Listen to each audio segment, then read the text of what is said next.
ढाकचा भैरी, भैरीची डाक. कर्जत डोंगर रांगेत येणारा हा किल्ला ट्रेकरच्या दृष्टीने अतिशय कठीण समजला जातो. हा डोंगर सर करण्यासाठी तुमच्याकडे गिर्यारोहणाचा अनुभव असणे खूप गरजेचे आहे. तसेच इथे आहेत घनदाट जंगल, टप्प्याटप्प्याला आहेत काताल खडकांचे खडकर मार्ग, जीवघेणी खोल दरी. याच डोंगरावरून बरेच ट्रेकर्स मंडळीचा खाली पडून मृत्यू झाला आहे. इथे खरी परीक्षा असते ती तुमच्या धैर्याची, आत्मविश्वासाची. हा प्रवास करत असताना तुम्ही शारीरिक आणि मानसिकदृष्ट्या सक्षम असणे खूप गरजेचे आहे.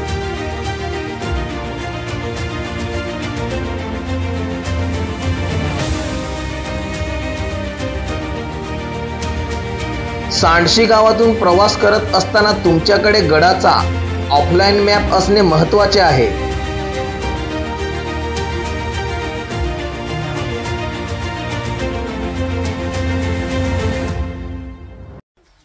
गुड मॉर्निंग मित्रांनो, कसे आहेत? मजेत ना? फायनली मी पोचलो आता सांडशी या गावामध्ये आणि हाच आपला बेस विलेज आहे.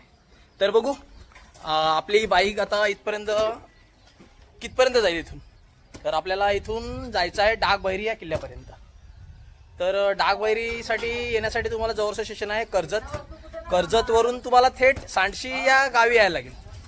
तर आम्ही बाईकने आलेलो आहोत आणि फक्त इथे एक वडापावचं दुकान आहे आणि एक तिकडे किराणाचं दुकान आहे. जर तुम्हाला काही पाणी वगैरे घ्यायचं असेल, नाश्ता वगैरे, तर तुम्ही थेट इथून घेऊ शकता. कारण की पुढे काहीच नाही, फक्त एक गाव आहे, पाडा आहे, म्हणजे पाडा मोडायला हरकत नाही. आणि थेट तिथून तुमचा किल्ल्याच्या दिशेने जाण्याचा प्रवास चालू होईल. तर मित्रांनो, पहिले आम्ही इथे नाश्ता करतो आणि थेट जातो आपल्या पुढच्या प्रवासाला. ढाकबैरीला जाण्यासाठी एक वाट लोणावळा कामशेत मार्गे जांभोली या गावातून आहे. कर्जतमधून वदप आणि सांडशी अशा 2 वाटा आहेत. आम्ही मात्र घनदाट जंगलातून जाणारी सांडशीवाली वाट निवडली होती. तर अशा प्रकारे आम्ही आता ठाकूरवाडी या गावामध्ये बाईक पार्क केलेली आहे आणि आमच्या पुढच्या प्रवासाला आम्ही सुरुवात केलेली आहे. सुंदर असं गाव आहे, तुम्ही बघू शकतात. हा पूर्ण ठाकूरवाडी गाव आहे आणि आपल्याला जायचं आता डाकबैरी या किल्ल्याकडे. तर हा माझा मित्र आहे सौरव. तर सौरव हा पुण्यावरून आलेला आहे आणि मी तर तुम्हाला माहित असेल मी पालघरमधून आलेला आहे. तर बघू आपल्याला हा किल्ल्याकडे जात असताना किती टाइम लागेल. पूर्ण वाट आहे ना एकदम मळलेली आहे, कुठेच वळायचं नाही मिळत आहे, सरळ सरळ जायचं आहे आपल्याला. तर बघू ठाकूरवाडीमधून जात असताना आपल्याला किती टाइम होईल. आत्ताची वाजल्यात 1:15 वाजलेला आहे आणि उन्हाचा तडका जाणवायला लागलेला आहे आतापासूनच. आणि आपल्याला रिटर्न सुद्धा यायचं आहे तिथून. लोणावळ्याच्या उत्तर दिशेला 10 मैल अंतरावर राजमाची आहे. त्याभोवती असलेल्या निबिड अरण्यात बहिरी डोंगरावर ढाकचा किल्ला उभा आहे. तो किल्ला म्हणजे दक्षिणोत्तर पसरलेला अजस्र डोंगर आहे. ठाकूरवाडीमधून साधारण 10 मिनिटे चालल्यानंतर आपल्या समोर लगेच उभा राहतो तो घनदाट जंगल. ठाकूरवाडी या गावामधून चालत असताना आपल्याला पहिल्या टप्प्यात जंगल लागलेलं आहे. फक्त 10 मिनिट चाललेलं आम्ही आणि जंगल लागलेलं आहे. या निबिड घनदाट जंगलातून वाट काढत जात असताना आम्हाला 2.5 ते 3 तास लागणार होते. जंगल चांगलेच घनदाट होते. तर आपल्याला किल्ल्याच्या दिशेने जात असताना अशी छोटीशी मानवनिर्मित मळलेली पायवाट आहे. तीच पायवाट आपल्याला फॉलो करायची. जंगलातून जात असताना काही ठिकाणी वाट दर्शवणारे दगड लावले आहेत. तर आपल्याला लगेच निशाणी बघायला भेटते, ती बघा, म्हणजे आपण बरोबर रस्त्यावर आहे. चला थेट जाऊया आपण. बऱ्यापैकी ऊन लागायला लागले, लगेच जंगलाचा टप्पा संपतो आणि ऊन लागायला सुरुवात होते. तर सह्याद्रीमध्ये भटकत असताना ऊन सावलीचा खेळ हा चालूच असतो. त्याला आपल्याला कंटिन्यू करायचा असतो. जेवढा आपण स्पीडली जाणार तेवढा आपण पटकन आणि आपल्याला शूट करत करत जायचं. तर बघू किती वेळ लागतोय. या जंगलातून वाट काढत जाणे इतके सोपे काम नव्हते. याचा अनुभव पुढे येणार होता. डाकबैरीचे जंगल चांगलेच घनदाट असल्यामुळे जंगलातून जात असताना मानवनिर्मित असंख्य पायवाटा आहेत. त्याच्यासाठी तुमच्या सोबत गावातील स्थानिक वाट्याड्या किंवा गाईड असणे अत्यंत गरजेचे आहे.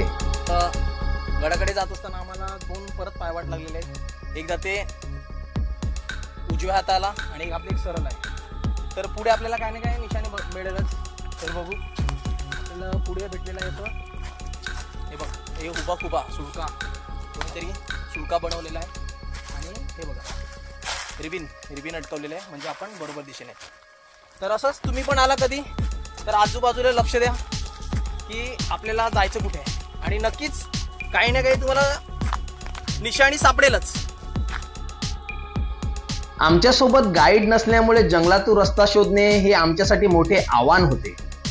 दुपारचे सत्र असल्यामुळे ऊन सावळीचा लपंडाव चालूच होता. त्यात चालू झाला होता चढतीचा प्रवास. त्याच्यामुळे बऱ्यापैकी थकवा येत होता. कंटिन्यू चढण होती.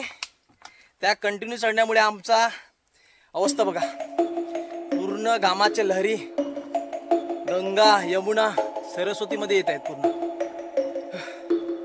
आणि पूर्ण बॉडी डिहायड्रेट होते आमची. तर बघू ही चढण अजून किती कंटिन्यू आहे. मला तर पूर्ण चढणच दिसते इथं. पूर्ण असं आपल्याला चढणीचा भाग आहे. तुम्ही आलात कधी या, थोड्या वेळाच्या जंगलामध्ये झाडाचा आसरा घ्या, सावळीचा, पाणी घ्या एक गोट, आणि परत आपल्या पुढच्या प्रवासाला. डागबैरीचा रस्ता जंगलातून चांगलाच मळलेला. त्यात येणारी सतत चढण, दुपारचे सत्र ह्याच्यामुळे शरीराची पूर्ण झीज होत होती. ही तर फक्त सुरुवात होती. डागबैरीचा खरा थरार खूप लांब होता. कंटिन्यू चढण, अरे बाबा कंटिन्यू चढण. तांडशी मार्गे डागबैरीच्या गुफेपर्यंत पोहोचणे म्हणजे एक प्रकारचे ॲडव्हेंचरस आहे. तर या कंटिन्यू उन्हामुळे आणि चढणीचा भाग असल्यामुळे आमचा थेंबे थेंबे तळेसाच्या पद्धतीने प्रवास चालू झालेला आहे. तर जास्त प्रमाणात बॉडी डिहायड्रेट होते आणि थकवा सुद्धा आपल्याला जास्त लागत आहे. तर हे बघा सौरूची हालत बघा, गरमी आणि कंटिन्यू चढण, त्याच्यामुळे बऱ्यापैकी थकवा लागत आहे. याचं एक उत्तम उदाहरण आहे इथे आपल्यासमोर.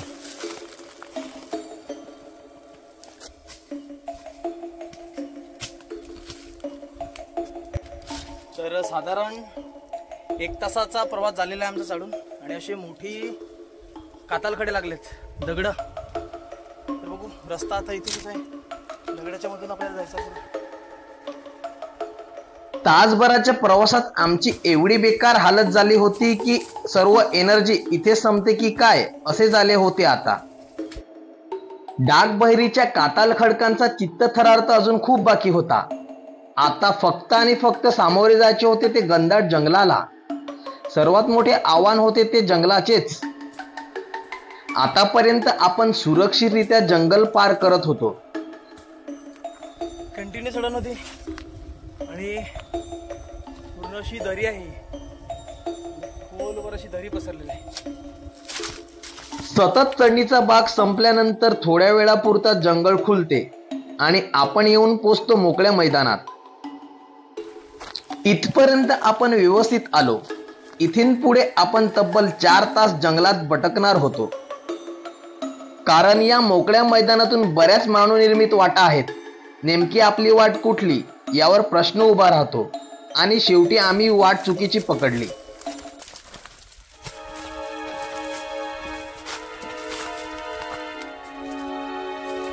काय रस्ता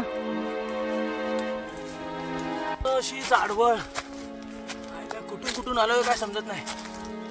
एकदम वाकून रस्ता बघा, एकदम छोटा आहे, एकदम जपून, नाहीतर अशी झाडं तुम्हाला लागू शकते. या घनदाट जंगलातून वाटकड जायचं. अरे रे रे रे रे रे रे लागलं.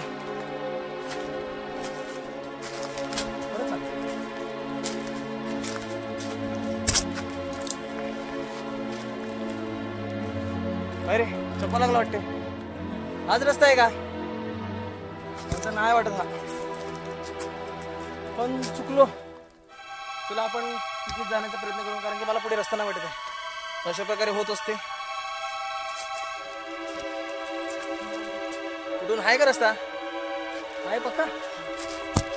नक्की आता समजत नाही मला आम्ही कुठे चाललो होते, कारण की मला आता वाटायला लागलं की आपण भटकत आहोत, कारण की रस्ताच समजत नाही.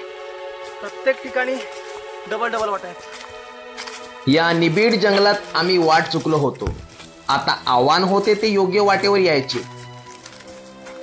रविवार असून सुद्धा सांडशी मार्गे घनदाट जंगलातून ट्रेकर्स मंडळी कमी प्रमाणात येतात. त्याचा कारण मला हळूहळू समजायला लागले होते. आता डागबैरीच्या जंगलात आम्हाला चकवा लागला होता. हा चकवा किती वेळापुरता राहणार याचे मोठे आव्हान होते, कारण डागबैरीच्या गुफा अजून खूप लांब होत्या. जंगलात वाट चुकलो त्याचे तर मोठे आव्हान होतेच, पण अजून मोठे संकट होते ते ह्या जंगलात असणाऱ्या मच्छरांचे. जवळजवळ 3:45 वाजल्यात आणि आम्ही अक्षरशः जंगलामध्ये रस्ता भटकलेला आहोत, आणि मच्छरांनी अक्षरशः आमच्यावरती हमला केलेला आहे, आणि आपल्याला अंधार होण्याच्या आत या जंगलामधून बाहेर पडायचे आहे, पण रस्ता काय सापडत नाही. नुसती वाट आहे, काय निशाण नाही, काय नाही. वेळासारखा मी चालत आहे, फक्त वरती चढत आहोत.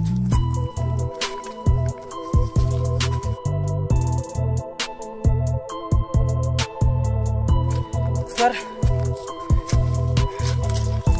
तब्बल 1.5 तास झालेला आहे आणि आम्हाला रस्ता काय सापडत नाही. तर एक आता असं एक पाण्याचा प्रवाहाचा रस्ता सापडलेला आहे. तर बघू ह्यालाच आपण फॉलो करू कुठपर्यंत जातो. आणि बऱ्यापैकी घाम सुद्धा निघालेला आहे.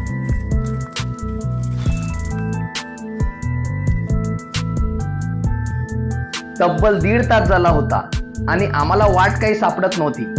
मिळेल त्या वाटेने आम्ही पुढे पुढे जाण्याचा प्रयत्न करत होतो. आमच्याकडे दुर्ग हा गडाचा ऑफलाईन मॅप होता. त्या मॅपच्या सहाय्याने आम्ही वाट शोधण्याचा प्रयत्न करू लागलो. आम्हाला काहीही झाला तरी अंधार होण्याच्या आत जंगलामधून बाहेर पडणे हे मोठे आव्हान होते. आता तब्बल 2 तास झाले, रस्ता काय सापडत नाही, पण आता आम्हाला एक पायवाट भेटलेले आहे. तर बघू, आम्ही ऑफलाईन मॅप डाउनलोड केला होता, त्याच्या मदतीने थोडा पाय का होईना पण आपल्याला डायरेक्शन समजतो. म्हणून जेव्हा तुम्ही कधी भटकंती करत असाल या जंगलामध्ये किंवा एखाद्या गड किल्ल्यांना, तर ऑफलाईन मॅप तुम्ही आवश्यक घ्या. दुर्ग म्हणून एक प्ले स्टोअरला ॲप आहे, तो अवश्य तुम्ही डाउनलोड करा. कारण की तुम्ही जेव्हा असं घनदाट जंगलामध्ये रस्ता भटकणार तेव्हा तुमची खरी परीक्षा असते ती आत्मशक्तीची, विश्वासाची आणि तुमच्या हिमतीची. तर बिंदास तुम्ही घाबरू नका, आपला प्रयत्न चालूच ठेवा. नक्की यश कुठे ना कुठे भेटेल, पण बघू नक्की हाच रस्ता आहे का. वाट तर चांगली भेटलेली आहे. जंगलाची वाट ओपन होताना दिसते आपल्याला. नक्की बघू काय आहे ते.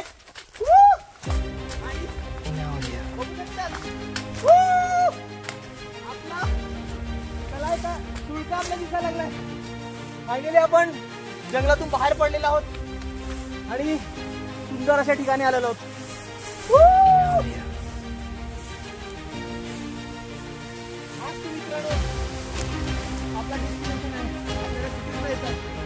तब्बल 2 तासानंतर आपला मिशन म्हणजे डागबैरीचा डोंगर आपल्याला दिसायला लागतो. त्याच्यामुळे आम्हाला खूप मोठ्या प्रमाणात आनंद झाला होता. खरोखरच जंगलाचा चकवा किती भयंकर असतो हे आम्ही अनुभवले होते. आता खरे आव्हान होते ते डागबैरीच्या गुफेपर्यंत जाण्याचे. आपला डेस्टिनेशन तर आपल्याला दिसायला लागला होता. मनामध्ये खूप मोठ्या प्रमाणात उत्साह सुद्धा होता. पण आता आव्हान होते ते सूर्य मावळण्याच्या आत आपल्याला गुफेत जायचे होते. साधारण जंगलातून थोडे पुढे आल्यावर आपल्याला भगवान शंकराचे मातीत रोपलेले त्रिशूल आणि उंच आधारस्तंभावरती शिल्पचित्र बघायला मिळते. हा किल्ला रहिवासी ठाकूर आदिवासींचा दैवत बहिरी देवांना समर्पित आहे, म्हणूनच ह्याला डाक बहिरी असेही म्हणतात. उभे आधारस्तंभावरील असलेल्या येथील आदिवासी दैवतांना आणि भगवान शंकराच्या त्रिशूळाला नमस्कार करून आम्ही आमचा पुढचा रस्ता पकडला. डाक बहिरीचा जंगलाचा थरार जवळजवळ संपला होता. आता आव्हान होते ते कातल खडक चढून डाक बहिरीच्या पायथ्याशी पोचण्याचे.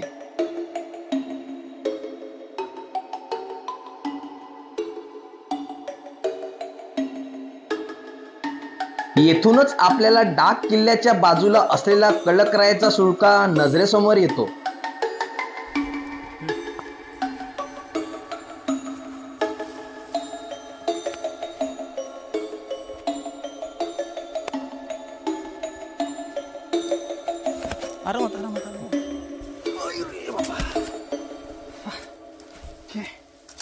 ओके,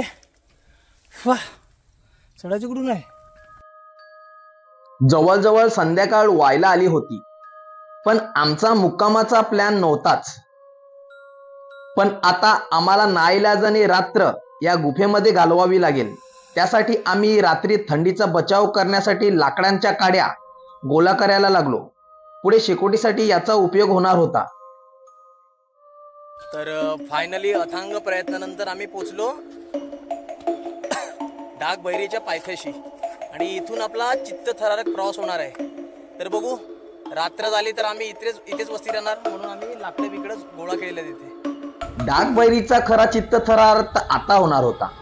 डाक बहिरीची ही चढाई इतिहासप्रेमी, गिर्यारोहक, साहसप्रेमी यांना आकर्षित करते. गिर्यारोहण तंत्राची माहिती असल्याशिवाय या किल्ल्यावर जाणे धोक्याचे आहे. यापूर्वी अनेक जणांचा या ठिकाणी खाली पडून मृत्यू झाला आहे. एकदम आरामात जपून जायचं वरती आपल्याला. डाक बहिरीच्या काताल पायऱ्यांचा चित्तथरार चालू झाला होता. सरळसोट काताल पायऱ्या चढत असताना भीती जास्त प्रमाणात वाटत होती. त्यात शरीर पूर्णपणे थकले होते. रात्र होण्याच्या आत आपल्याला गुफेमध्ये सुद्धा पोचायचे होते. तसं बघायला गेलो तर आतापर्यंतचा आपला संपूर्ण ॲडव्हेंचर याच भटकंतीमध्ये झाला होता.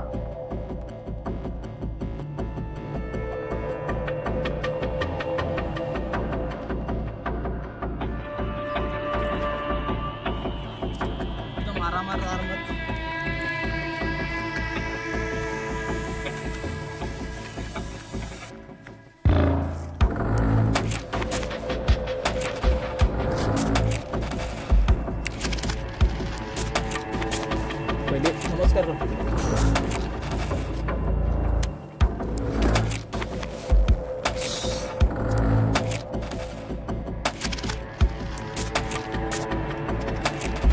तर एक चित्तथरारक आपला टप्पा कव्हर झालेला आहे. आता आपल्याला या रस्सीच्या साहाय्याने वरती जायचं पूर्ण असं थेट गुफेपाशी. जसे जसे वरती चढत होतो तसे तसे काताल पायऱ्यांचा थरार अजून वाढत चालला होता. तर आपल्याला आरामात जायचं आहे. ती रस्सी सोडायची नाही मित्रांनो, पण रॅपलिंग केल्यामुळे आपल्याला तर बघू.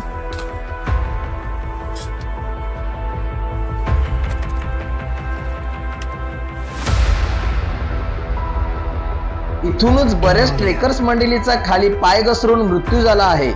त्यासाठी गावकऱ्यांनी ही दोर बांधली आहे. दोरीच्या साह्याने काताल पायऱ्या चढताना बऱ्यापैकी घाम फुटतो. त्यात थकलेले शरीर. आज आपली गणगोर परीक्षा झाली होती.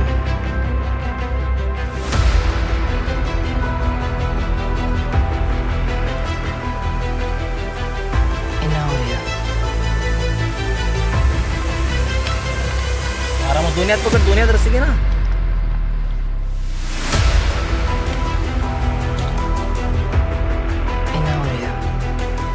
काहीही झाला तरी आम्हाला अंधार होण्याच्या आत गुफेमध्ये प्रवेश करायचे होते. जसे जसे वर जात होतो तसे तसे कातल खडकांचा थरार अजून भयानक होत चालला होता.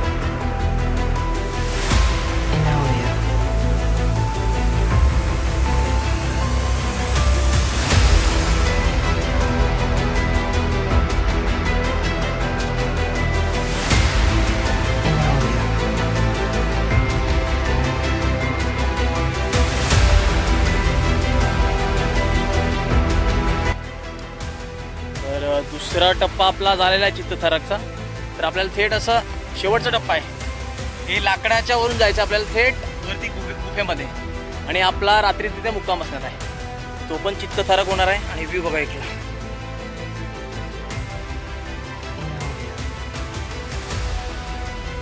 जवळजवळ सूर्य मावळायला लागला होता आणि आता आपला शेवटचा थरार बाकी होता अजून. ढाकबैरीचा सर्वात कठीण मार्ग म्हणजे हा लाकडी मार्ग. या उभा असलेल्या बांबूच्या मदतीने आपल्याला गुफेपर्यंत जायचे होते. या लाकडी खुंटीवरून जात असताना मोठ्या प्रमाणात भीती वाटत होती. त्यात सूर्य मावळत होता. थरार खूप जास्त प्रमाणात वाढला होता. खाली 800 ते 900 फूट खोल दरी होती. वाट एकदम मनाला दडकी भरणारी होती. अशा दडकी भरणाऱ्या लाकडी मार्गावरून आपल्याला जपून जपून वर जायचे होते. पाय घसरला तर आपण थेट 900 फूट खोल दरीत कोसळणार होतो. त्याच्यामुळे प्रत्येक पाऊल सावकाश आणि अलगद टाकत आपण पुढे पुढे जात होतो.